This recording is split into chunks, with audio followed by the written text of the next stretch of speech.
আপনি কার জন্য দিয়েছেন? আমাদের জামা কাপড় পর্যন্ত ছিঁড়ে দিয়েছে। আমাদের আন্দোলনটা মূলত আমরা যারা প্রকৃত ক্ষতিগ্রস্ত শিক্ষার্থী বিগত সময়ে সবচেয়ে বেশি ক্ষতির শিকার হয়েছি, তার মধ্যে উল্লেখযোগ্য হলো কোটা পদ্ধতি, প্রশ্ন ফাঁস, তারপরে হচ্ছে একই দিনে একাধিক পরীক্ষা হচ্ছে সংগঠিত হওয়া, 20 থেকে 30টা পরীক্ষা সংগঠিত হওয়া, এবং বিগত সময়ে শাসন আমলে দলীয়করণ, প্রশ্ন ফাঁস, এই সমস্ত কিছু আমাদের উপর দিয়ে গেছে। সবচেয়ে বড় যেটা, সেটা হলো করোনাকালীন সময়টা।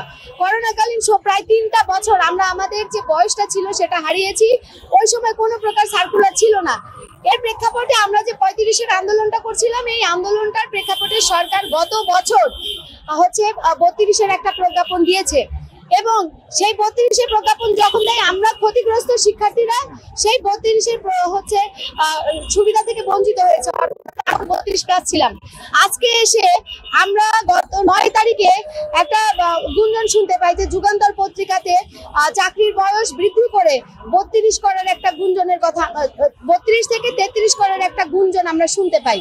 এরই প্রতিবাদে আমরা যেহেতু তার আগে থেকেই, অর্থাৎ অলরেডি 38 দিন এখানে অবস্থান করছি, যেহেতু সরকারের বিভিন্ন মহলে আমরা স্মারকলিপি দিয়েছি এবং প্রাথমিক আলোচনা করেছি, সেটা জানার পরেও তারা কিভাবে 33 করার মতো হচ্ছে সিদ্ধান্ত নেয় বা 33 করার কথা ভাবে। কারণ এই মুহূর্তে 1 বছর পরে এসে যদি 33 করা হয়, তাহলে আমরা সমস্ত শিক্ষার্থী, বঞ্চিত শিক্ষার্থী আবার বঞ্চিত হব, কারণ আমাদের বয়স এখন 33+।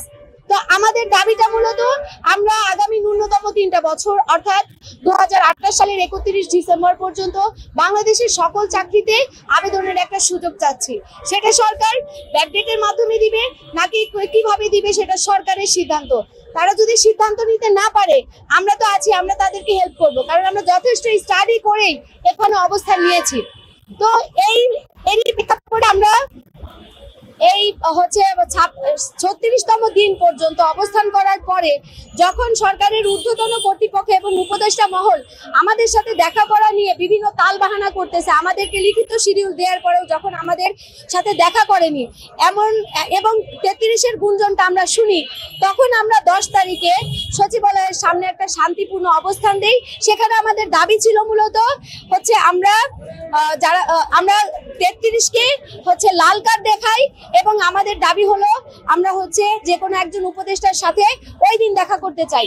তো তারা আমাদেরকে, প্রশাসনের মাধ্যমে আমাদেরকে জানানো হয়, তারা শুধু আমাদেরকে ভেতরে যাওয়ার পাসটা দিতে পারবে, কিন্তু উপদেষ্টার সাথে আমরা দেখা করতে পারবো না। এরই প্রেক্ষাপটে আমরা বলি যে না, আমরা আজকে উপদেষ্টাদের সাথে দেখা করবই, যদি দেখা না করে আমরা এখানেই অবস্থান নিব। আমরা সচিবালয়ের প্রবেশ দ্বারেই অবস্থান নেই। কিছুক্ষণের মধ্যে প্রশাসন দিয়ে আমাদের উপরে জল কামান নিক্ষেপ করা হয়, এবং আমরা যখন জল কামান সহ্য করে ওখানে টিকে থাকি, তখন আমাদের উপর লাঠিচার্জ করা হয়, আমাদের নারী শিক্ষার্থীদের উপরে লাঠিচার্জ করা হয়।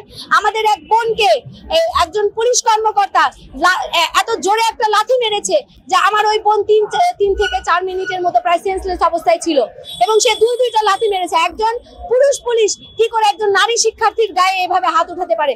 এমনকি তারা নারী শিক্ষার্থীদেরকে পুলিশেরা ধাক্কা দিয়ে লাঠি পেটা করে তাড়ানোর চেষ্টা করতেছিল আমাদেরকে। আমরা তারপরেও যখন উঠতে চাইনি, আমাদের বোনেদেরকে 4 হাত পা ধরে তারা নিয়ে গিয়ে ডাস্টবিনের ওখানে ফেলে দিয়েছে, এবং পুলিশরা সেখানে বলছে যে এদেরকে দূরে নিয়ে যে ফেলে দাও, দূরে নিয়ে যে ফেলে দাও। আমাদের জামা কাপড় পর্যন্ত ছিঁড়ে দিয়েছে। এক প্রকার আমাদেরকে রাজপথে নগ্ন করে ছেড়েছে তারা। আমরা কি চেয়েছি?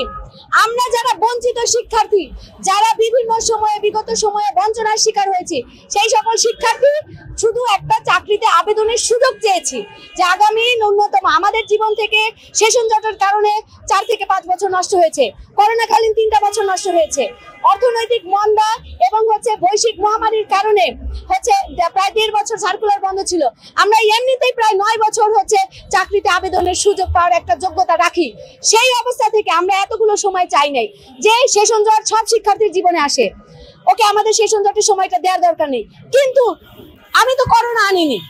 করোনাকালীন সময়ে করোনা যদি একটা প্রাকৃতিক মহামারী হয়, বৈশ্বিক মহামারী হয়, তার দায় শুধু আমি কেন বহন করব? তার দায় বহন করবে রাষ্ট্র। আমি সেটা তো বহন করতে রাজি না, কারণ আমি তো করোনা আনি নাই। আর যেহেতু একটা প্রাকৃতিক দুর্যোগ, সেই দুর্যোগের প্রেক্ষাপটে বিশ্বের বিভিন্ন দেশে এমনিতেই বয়সটাকে বৃদ্ধি করে দেওয়া হয়েছে, আমার দেশে নয় কেন? আমার দেশে যখন করোনার কালীন যে সকল ক্ষতিগ্রস্ত শিক্ষার্থীরা 35-এর দুর্বার আন্দোলন গড়ে তোলে, সেই দুর্বার আন্দোলনের প্রেক্ষাপটে 32টি আপনি দিলেন, কাকে দিলেন?